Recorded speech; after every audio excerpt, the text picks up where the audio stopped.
This week on the 77% Street Debate. There is no way you can identify a real pastor from a fake pastor. Anybody can just open a shop today and call it a church and be doing whatever he likes. When you put yourself out there as a vulnerable person, like desperate, so many people would take advantage of you. Is it my fault then if I go to a pastor who uses the same faith, the same chapters, the same verses to manipulate me? Isn't that a little bit of victim blaming? You are responsible for not using the Spirit of God to design through yourself, within you, that this is a fake pastor.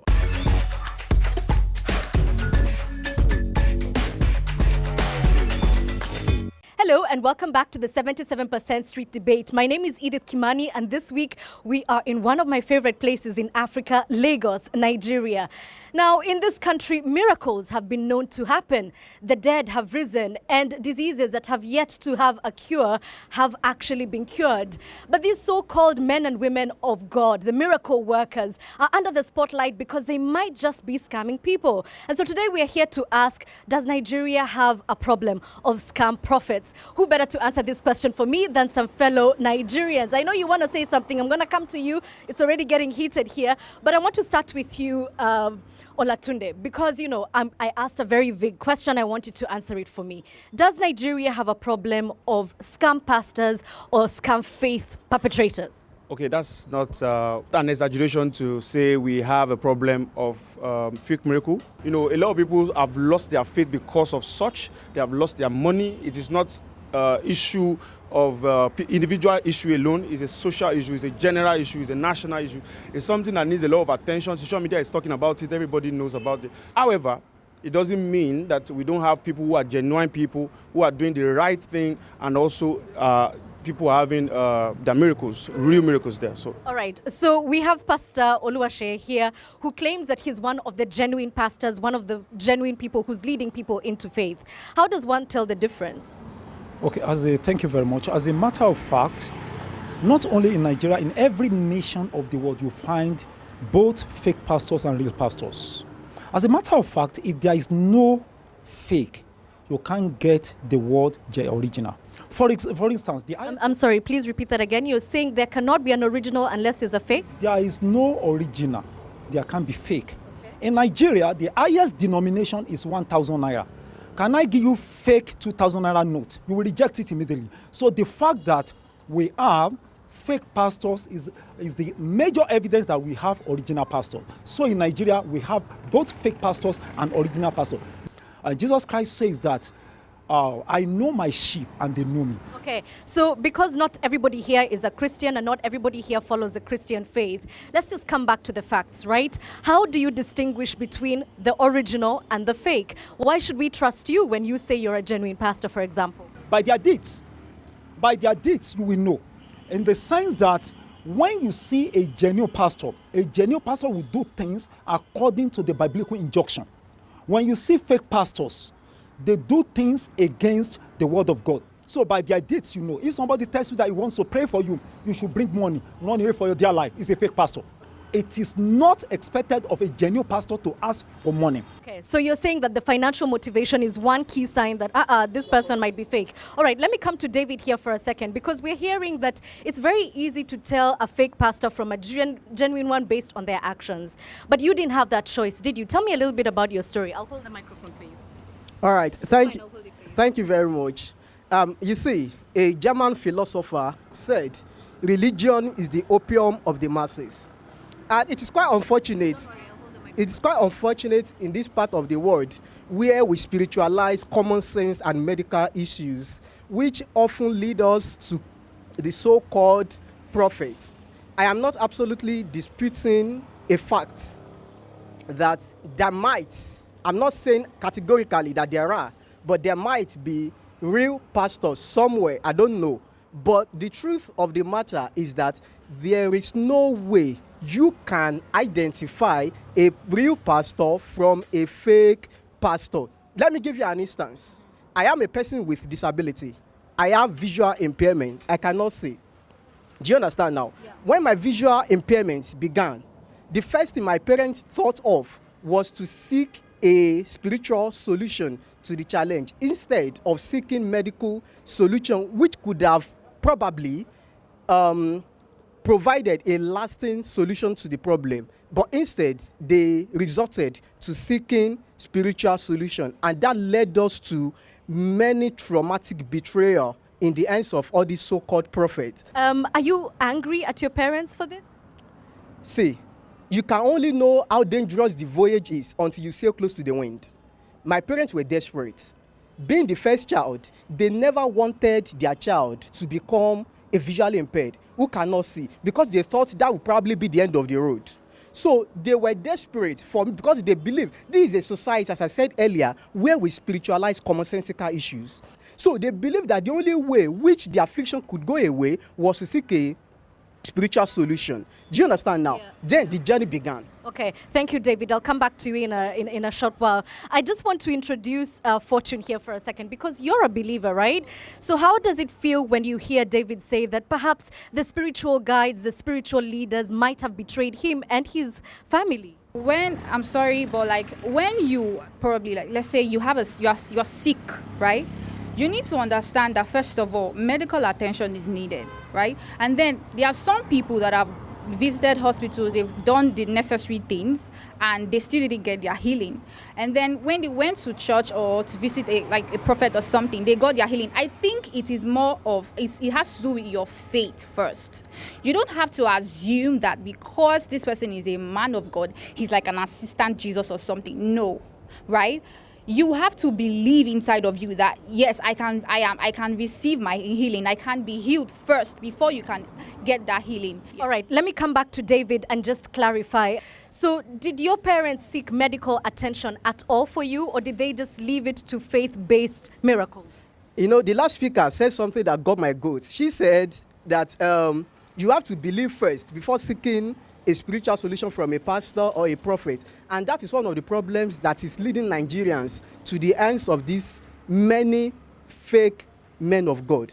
You see, when it works, when a man of God prays for you and it works, people will hero worship that man, that, yeah, his prayers have been answered. But when it doesn't work, they will blame you that you are the one who do not have faith. And it is not like that. It is high time we realize that there are men who are trying to replace the position of God in our society. So let me come back to your question. It was too little too late. By the time my parents came to the realization that the solution they were seeking spiritually, that medical aspect was the answer to it. That was in 2010. They took me to UCH, and it was then confirmed that medically there was no solution again to my sight challenge, because it is glaucoma, and it is the earlier the glaucoma is detected, the earlier it is better. So it was too little too late. All right, thank you so much, David. I want to come to Adeleke. Whew, these Nigerian names. So you also have a similar story where you got in touch with a man of God through your faith, and you were duped, but financially. What happened? Actually, a few years ago, a very close family member told myself and my wife that we should come to their church to come and see their pastor. We were believing God for the fruit of the womb. And so, because she is a close person to us, we went. I'm a Christian. So we went to their place. So after the service, we waited to see the pastor. So one will have expected that probably he should pray with us first, and after prayer, tell us what and what we need to do, praying or fasting, or even after we have explained to him, he will do that. But he didn't say that. He just went straight and said, you know, I know of 2 rivers in Ekiti State. Ekiti State is southwest Nigeria, about 4, 5, 6 hours journey from Lagos. He said, 2 rivers, then one of the river is only men that can get there. So, and get the water. Once I get the water for you, you drink, your wife drink, you go to have children. So, but I said, he now went further and said, okay, but now I'm having issue. There's no way I can get to that place. I'll need to fix my car. My car is in the, with mechanic, and I need 50,000 naira to do that. So if you can provide that, I will go to that place for you and get the water. So, wow. So myself and my wife, we look at each other and say, this is a fake pastor. He is here to do. So that was the last time he even got there. I even got to know that the church is not even existent again today. As Pastor Aswali said, you can't go to a man of God, and the very first thing he or she will be telling you is that you have to give money before they can do. But the Bible says it. Anywhere Christ went to do miracles, he doesn't ask for money. He doesn't ask for anything. So one way you can know.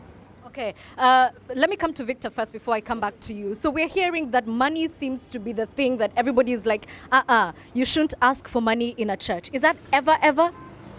It depends on the context in which you are actually being asked to bring the money. For instance, if you are asked to pay money before you can get a miracle, that's very wrong. But if possibly you get a miracle and you felt that you want to sow a seed to the church, that's solely for you. And the reason why people fall into this thing is because, one, Nigerians are people that are very lazy in terms of reading. You need to they're lazy in terms of? In terms of reading. The fact is, if you know the scripture too well, when a fake pastor approaches you, you will know. Priests should actually... I want to have an exception to what he said. There are many claims that are very general. You did some hasty generalization there, Victor, and some people actually there. First of all, I want to counter the fact that you said Africans don't read. That's not right. Number one, Africans are one of the most read people in the world. Check it anywhere. Having said that, many claims are flying around here. You mentioned about money. I believe, in my opinion, that there can be a fake pastor who is actually doing genuine miracles. There could be a pastor who is fake, quote and unquote, by their moral standard, and yet their miracles are genuine. Okay, I get your point, that you have the gift, but your behavior is contrary to the book. Okay, let me hear from you, Tufe, because we've heard a lot of things here, including the suggestion that's been made that it's ignorance that's leading people to fall prey to these fake pastors. Well, let me start. So one of the greatest things that cause division within the country and all over the world is religion and tribe. Most especially in Nigeria, religion has become a business. When there's a business enterprise, because some people they don't have, because they don't, as long as okay, I've been known to this church, I've been attending this church for more than 5 years. So it is time for me now to go and establish my own. So they'll be fighting some bullshit. Okay. Oh, whoa, language. But I understand you're passionate. Let me just hear from a few more people. I want to come to you because you belong to an organization that's the Interreligious, is it the council? And so at the very least, you should be able to tell me if I want to become a pastor in this country, what are the steps taken? So I can say that the attack on Christendom and Christianity has to end. So who is attacking Christianity and Christians? That's what we are saying when we talk about fake pastors. Even the Bible told us that we should be aware of wolves in sheep clothing, which is, there are fake pastors, yes, we know. But the way we exaggerate it, the way we say it, the way the media handles it, is not the way how it is in Nigeria. All this is a global problem. It didn't start from Nigeria. It's all over the world, where people are doing fake things, etc. But as we are here in Nigeria, in Africa, we must protect our religion because it is our way of life. It is what we believe in. But what I have to say is this, that we should know God by ourselves and by ourselves. Okay, so I'm hearing Fortune here behind me nod, and it's almost like we're at a sermon. So how exactly are we supposed to have this conversation if every time we touch on the topic, then it's concluded that it's an attack on religion?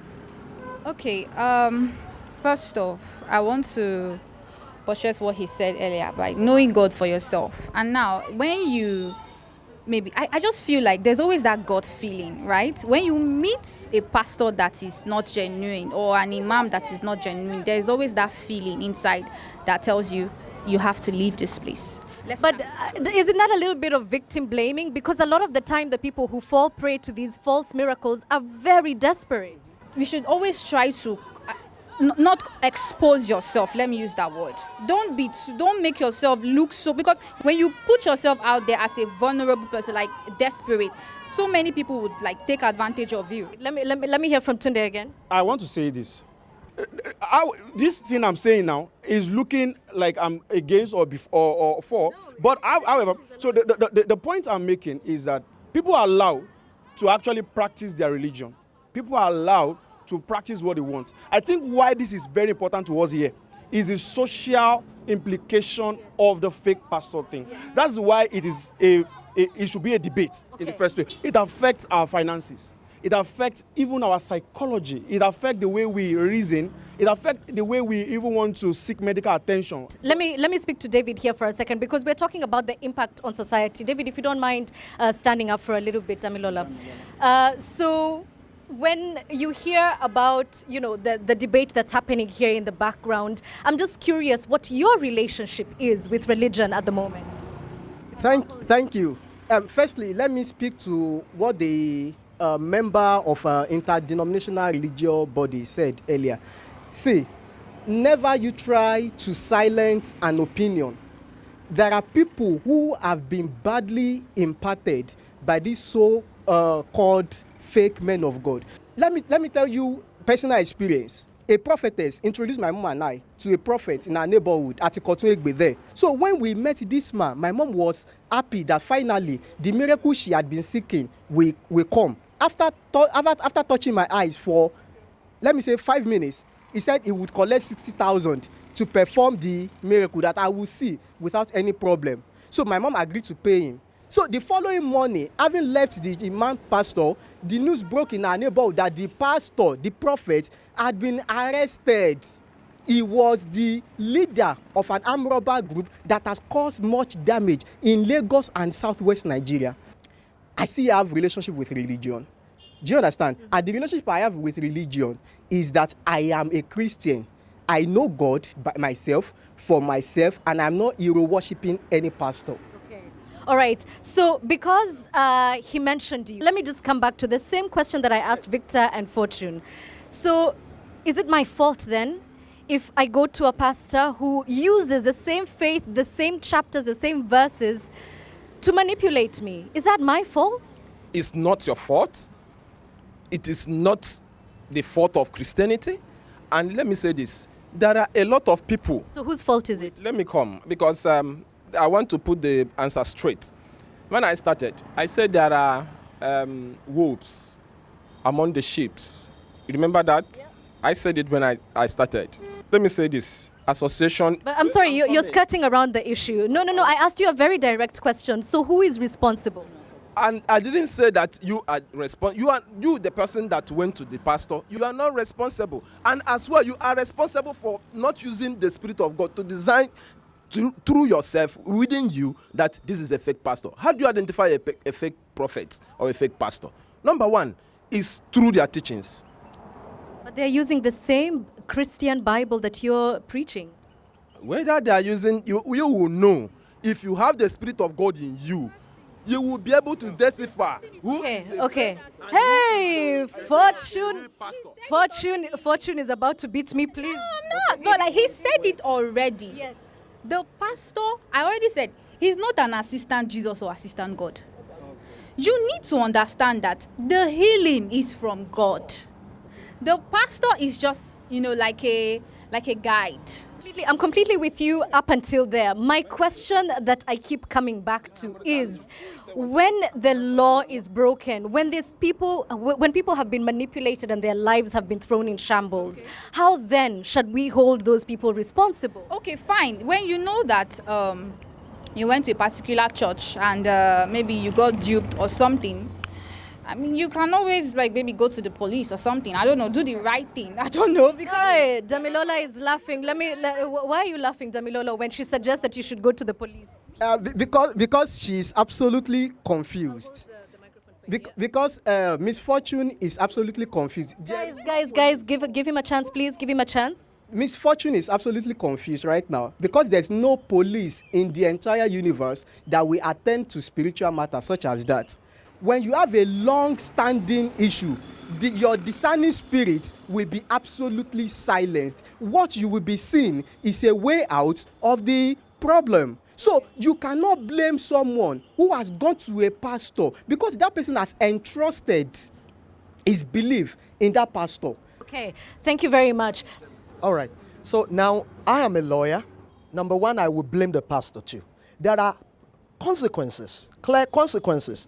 You could even be guilty of obtaining money by false pretense. Let's actually let's drill in on that, because in this country there are people who've been prosecuted legally because of crimes related to religion, right? Absolutely. Yeah. People have been prosecuted for obtaining money by false pretense.